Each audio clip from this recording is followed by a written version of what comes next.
This is Peter Lorre. Hey, did you ever have a nightmare? Did you ever go through a horrible experience that seemed very real? Yes, sometimes reality and unreality seem as one, and you're not so sure anymore. Like the fellow tonight in a mystery playhouse.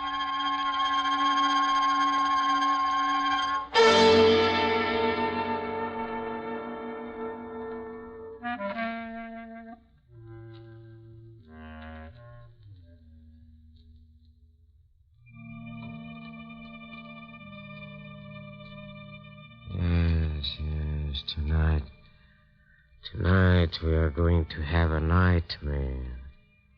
That is, we are going to hear about somebody else, which is almost as bad. This gentleman had a particularly realistic one. In fact, he didn't know for the life of him whether or not it really happened.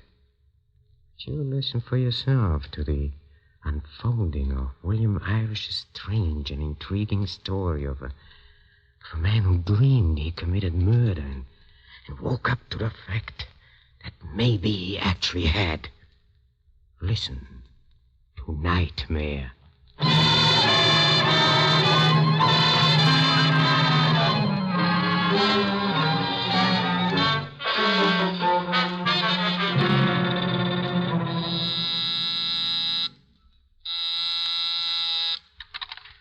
Dodge, Homicide Division. Cliff, this is Vince. Oh, hello, kid. What's on your mind? Cliff, I've got to see you now, as soon as possible. Look, kid, I'm working. What's so important you can't tell it on the phone? Cliff, I think I killed a man last night. I don't know whether I dreamed it or it actually happened. That's why I've got to see you. You killed somebody? I can't believe it. Not you, Vince. Listen, meet me in the office in 15 minutes. Whatever you do, don't tell anybody else about this.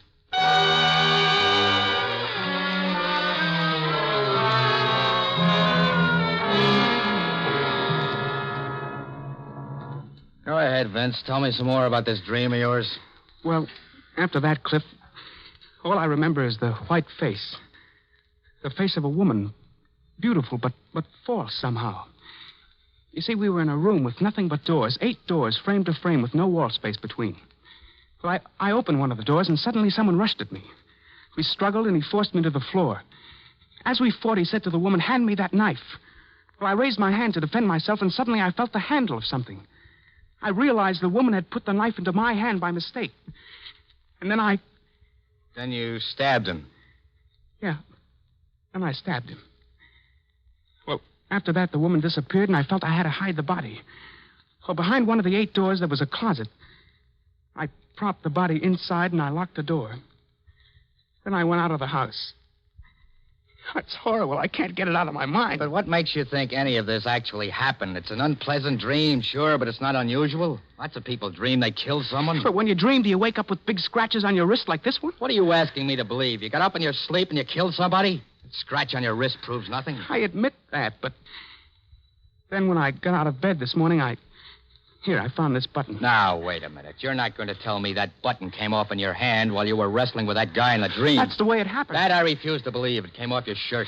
I could never afford pearl buttons. You know that. Not real pearl. Now, listen to me, Vince. I don't want to hear any more of this. If I weren't your brother-in-law, I'd lock you up and call a psychiatrist. How do you think all this makes me feel? Cliff, if it wasn't for the key, I could forget the whole thing. Key? What key? I suppose it's something else from your dream. Now, stop it, Vince. I don't want to hear any more. That's right. Go ahead. Get sore. But no matter how angry you get, it doesn't destroy the reality of this key. Look at it. You never see a key like this these days. It's fretted, it's full of scroll work made of brass, old-fashioned, but nevertheless real. And in the dream, if it was a dream, that's the key I used to lock the body in the closet. What's there left to think? Only this. There's somewhere there's a door that this key belongs to. And behind that door, there's a dead man, and I don't know where. My Lord, I don't know where. Or who he is, nor how and why it happened. Now, look, kid. It's just one of those cockeyed dreams that happen to people, that's all. Well, if it'll make you feel any better, you can go in the teletype room and watch the reports, Vince. Every crime committed in this state is reported on those machines. Maybe you can identify yourself with some criminal and get this thing off your chest. I'll join you later.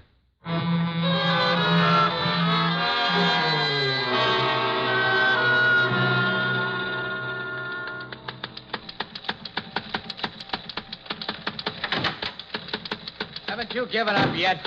Don't be funny, Cliff. There's one here that's possible. A stabbing in a town called Clarksburg.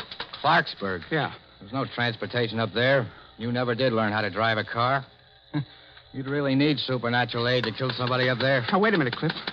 Here's some more coming in on that stabbing in Clarksburg. It's a description. Killer, 5'9", weight 150, brown hair, wearing a yellow and green sweater under a brown suit. Hey, Vince, you wear a yellow and green sweater, don't you? Don't be coy. You gave me that sweater for Christmas. Maybe it's only a coincidence, but you're about 5'9", weigh about 150. That couldn't possibly have been you, Vince. Who are you talking for, yourself? I know I found that key and the button in the pocket of my brown suit. You're not kidding anybody. You want to know just as much as I do. Come on, let's get started for Clarksburg.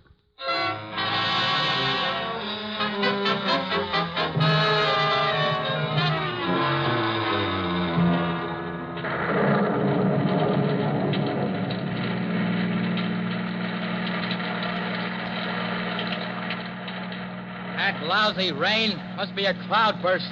I can't see a thing. This windshield wiper's broken. Cliff, do you know where we are? We've been lost for the past 5 minutes. I don't even remember how we got on this road. Well, I'm going to roll down the window. Getting wet's better than crashing into something. Hey, Cliff. Yeah? Take the next road to the left. That'll get us to Clarksburg. How do you know it'll get us to Clarksburg? I thought you said you'd never been out this way before. Well, I don't know how I know. All of a sudden, everything looks familiar to me, as if I'd been over this same road before. I just know you've got to turn left at the next road.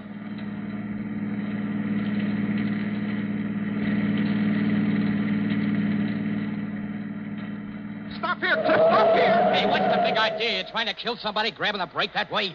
That house, Cliff. There with the big porch.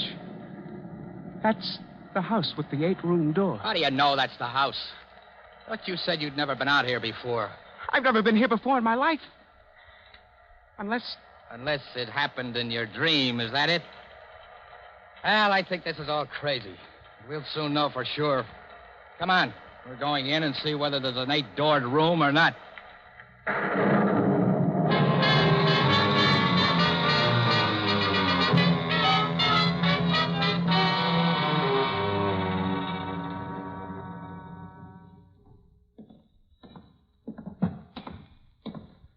Funny, the front door wasn't locked, Cliff. Never mind that. How do you know the 8-doored room is upstairs? I just know, that's all. Cliff, I think it's this room right here. This is it. This is the place, all right. Count them. 1, 2, 3, 4, 5. 8 doors. Where's that key? It's right here in my pocket. Now, you'll have to get it out. I can't. My hands are all wet, perspiration. Stop acting like a baby. You're sweating all over. There's the key. Now, which door? That one, I think.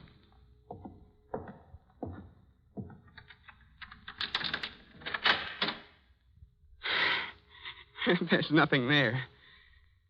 Not now, there isn't. But there was something there. What? Look. There's blood on the wall. Oh, Lord. Now do you believe me? Now do you understand that I wasn't joking when I told you about my dream? Sure, I believe you. I believe you dreamed you killed somebody and stuffed them in the closet there. I believe you never saw this place before. That you intuitively knew which road to take and which house to come to. What do you take me for, a dope? I wasn't lying to you, Cliff. Honest, I wasn't lying. You came to me for help, didn't you? But you didn't have guts enough to come clean to say, Cliff, I went out to a place last night and killed a guy for such and such a reason. No, you cook up a dream trying to take advantage of me because I'm married to your sister. No, Cliff. Abusing my gullibility because I like you. Making a fool out of me. Cliff, I wasn't lying to you. Everything happened just as I told you it did. How I happen to know this house was here, I don't remember. You've got to believe me, Shut up. Cliff. The dream's over now and baby's awake. You're going to start all over from scratch, you and me. I'm going to get the facts out of you. Please, Cliff, let go of my shoulder. You're hurting me. What were you doing here last night? I never was here before. I never saw it until I came here with you. Don't lie. Every time you lie, you're going to get something like this. Please, Cliff, I'm half crazy already without you beating me. Who was the guy you did it to? What was his name? I tell you, I don't know. I don't know. Are you going to answer me, Vince? I can't. You're asking me things I can't answer. Who was the guy? Why did you kill him? I've handled close-mouthed guys before. You're going to tell me if I have to slap it out of you. Right in this spot where you killed somebody else. Cliff, please don't hit me again. What was that? It sounded like a door slam. Then there's somebody else in this house. Which door did we come in? I don't know. One of the 8. All right, you guys, I've got you covered. Back up against that door there. One false move and I'll drop you.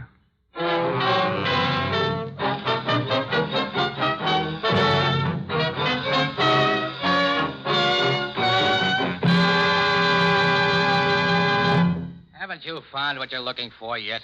Yeah, I guess I've seen enough. This stuff in your wallet identifies you. Cliff Dodge, Homicide Division. Why didn't you say you're a detective? It's nobody's business. Okay. Wagner's my name. I'm the sheriff around here. When I see people monkeying around a house where a murder's just been committed... Murder? You found the body? Yeah. As a matter of fact, there were 2 murders. A man was killed and stuffed in that closet over there. We found the other body outside. A woman. Wasn't dead when she was found, but she was dying. Run over by a car.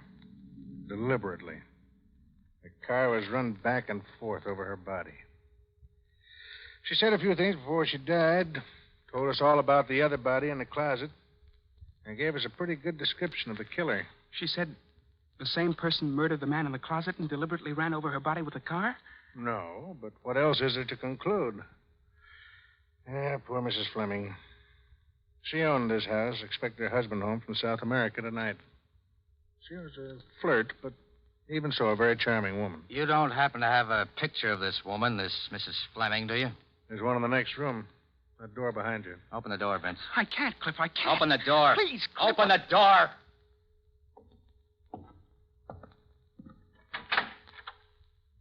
That's her, that big picture on the left. Pretty, wasn't she? Cliff, that's her. Well, now what's the matter with him? He's fainted. Can't stand the sight of people who've been murdered, even if it's only a picture. Give me a hand with him, will you?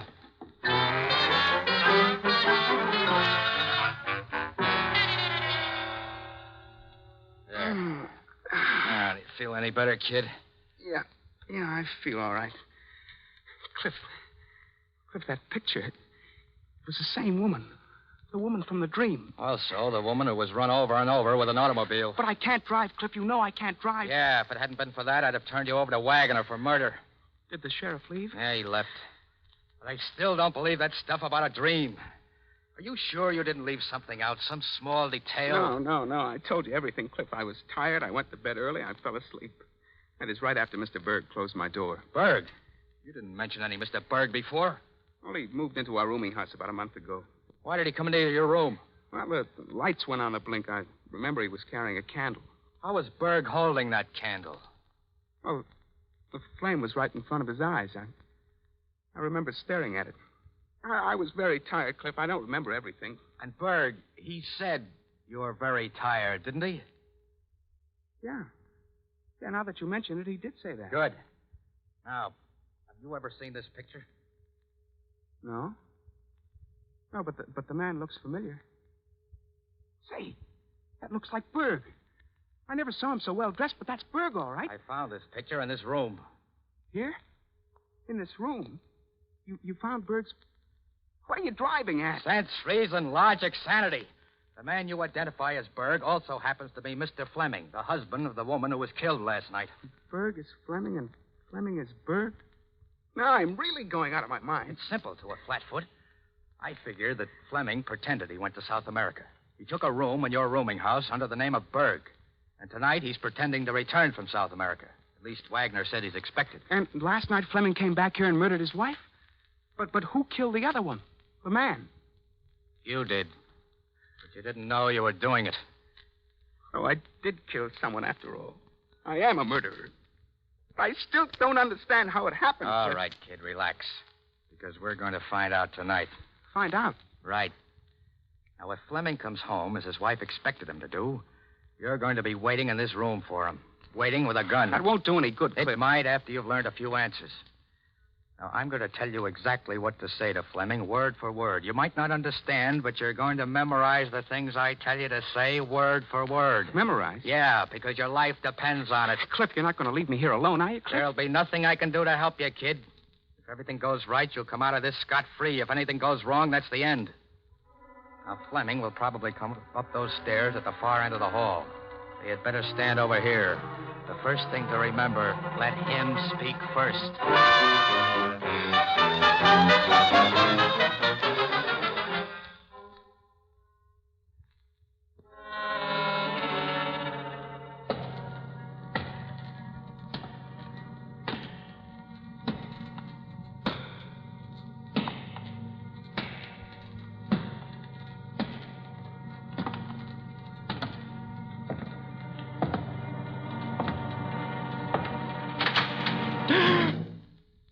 How did you get here?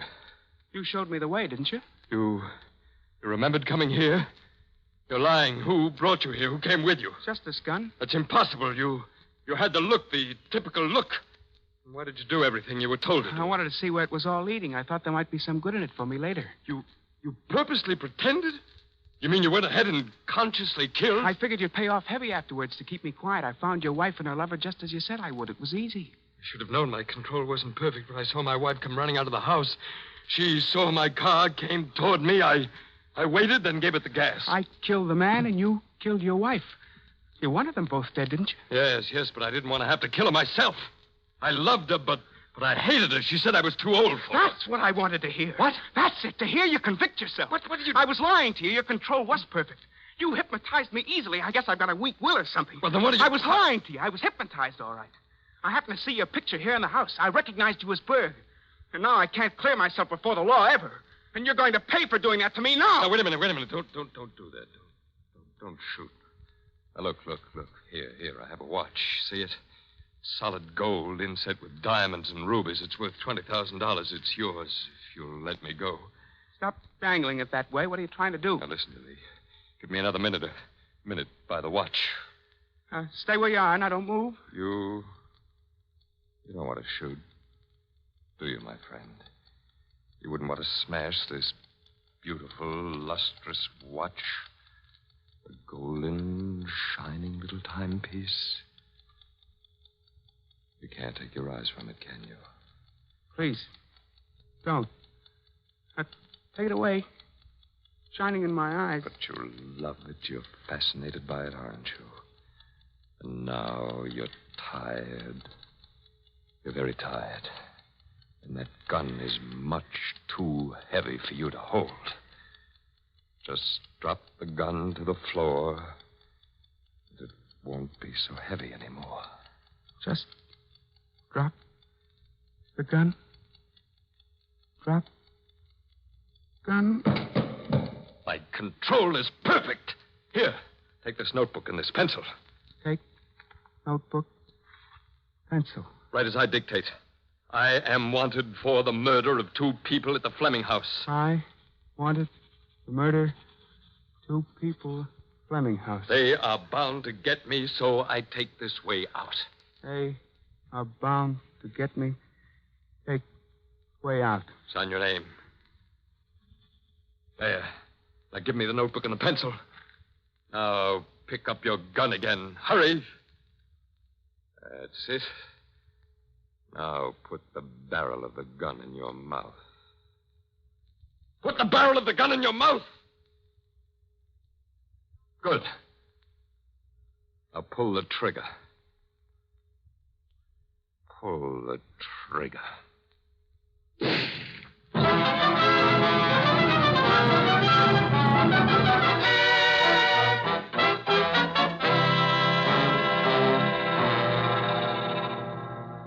How is he, Sheriff? He's dead. We just made it in time. I didn't think he'd try anything like that. Vince. Vince. Come out of it, boy. I'm all right. It's just that everything's hazy. Fleming really threw a trance on you. You were just going to blow your own head off when I plugged Fleming. Had to. Only way I could break the spell in time to save you. You shot Fleming? Cliff, did I do it all right? Did I do everything you told me to do all right? Perfect. I had a hunch it was hypnosis the minute you told me about the candle. But how was I going to prove it? Only by having you come up against Fleming. That's why I left you here. Wagner and I were in the basement with a dictaphone. We put a microphone in the ventilator. I didn't want to make you nervous. That's why I didn't tell you about it. Then I'm free? I won't be tried for murder? Not around here, you won't. I'm sheriff here. This crime is solved. Oh, thank heaven for that. I don't think I could go through a court trial. One nightmare in a lifetime is enough.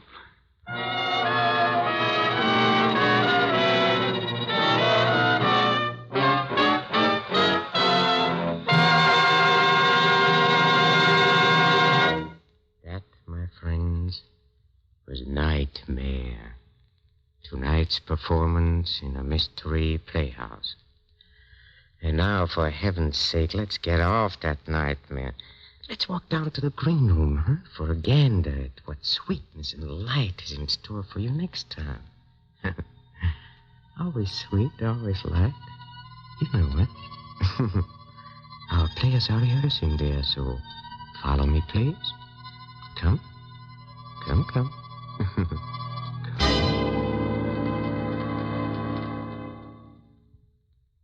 It had been hard to convince Anna at first.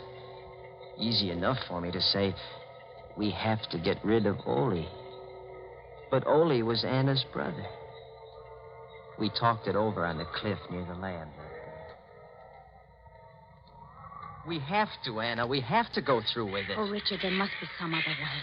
The way things are now, everything's hopeless. You know that. With the paint formula cleared, we can be married. Richard, I love you so much. I'd do anything for us. But this is... Murder? Huh. You needn't look at it that way, darling. So far as you're concerned, Ole will just disappear. But suppose something goes wrong. Suppose you're convicted. Not a chance. You can't convict a man for murder until you find the body. And they'll never find Ole. We must, Anna, we must. Very well, Richard. When? When will you... The moment Ole finishes the formula. It's almost ready now. I'll have to do it that instant to make my alibi hold. Today, tomorrow, soon, anyhow. Everything else is ready. I love you above everything else in the world, Richard. I love you enough for even... Have a peanut, friend? No. Oh, snoozing, huh? Traveling on trains makes some people sleepy. Not me. Been on trains all my life. Never get sleepy. Going far? Satan's Point, Maine. Satan's Point. Never heard of it. Must be a devil of a small place.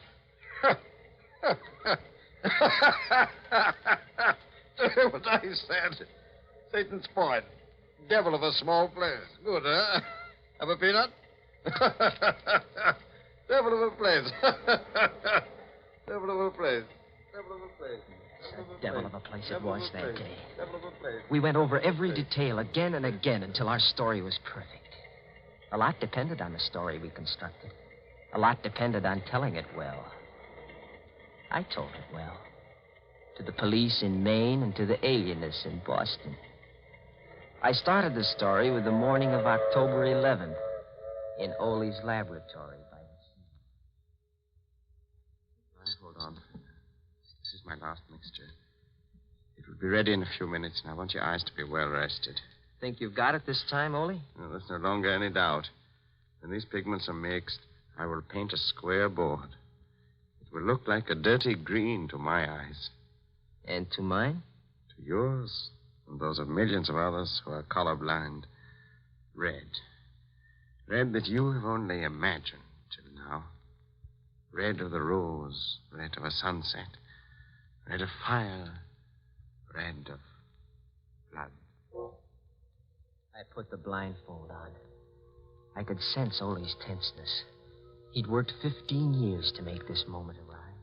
Richard, from all I can see, a miracle is about to take place. But I confess to one great fear. What's that, Ole? I'm not afraid the formula is wrong. I'm afraid for you. For me? Yes. I I have to warn you, Richard. I don't know. No one knows what mental reaction takes place when a person who's never seen color before suddenly does. You mean that I could be affected? You could be. You see, red excites even normal people. It vibrates in the brain. With you. Let's have a look, Ole. Now, Richard, when you take the blindfold off, look straight ahead of you. The board is right before your eyes. Look, Richard. When you do, start talking right away. I want your immediate reaction. Okay, here goes. Look. See, Richard. Look, it's red. Look. Say something. Talk, Richard, talk. Say something I couldn't. It's hard enough to recall the little that I do. I was staring straight ahead of me at a square board. Nothing happened for a brief instant. And then I caught my breath sharply. My eyes dried. They burned. I closed them, but the patch of exquisite color seared my brain. A single hot, flashing stab of pain pierced my head. And then I felt a surging power, a physical power grip me. Talk. And Ole's voice reached me, jabbed at me. My whole being seemed to focus on his voice. I had to choke it off. I dazedly recall reaching for him across something and finding his throat. And then nothing more. Nothing but the breaking of glass and a sensation of violent action. Motion and action that lasted long after the voice stopped.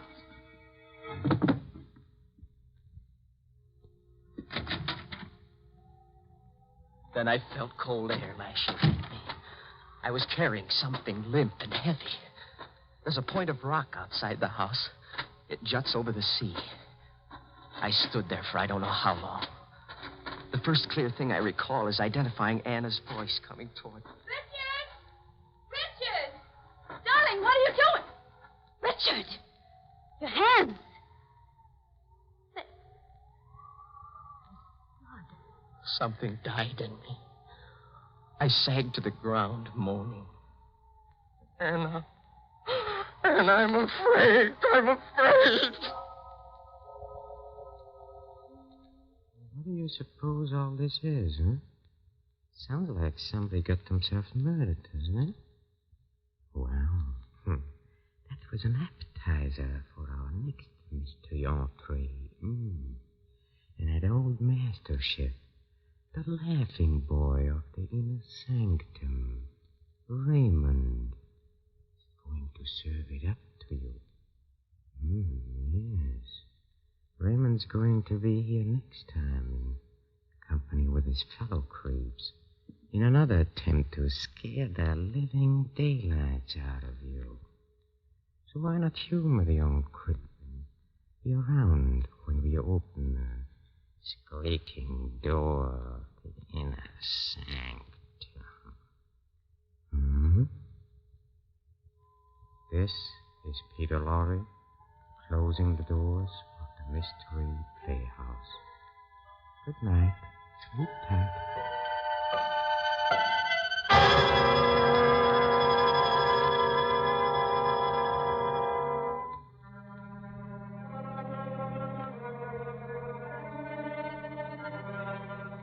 This is the Armed Forces Radio Service.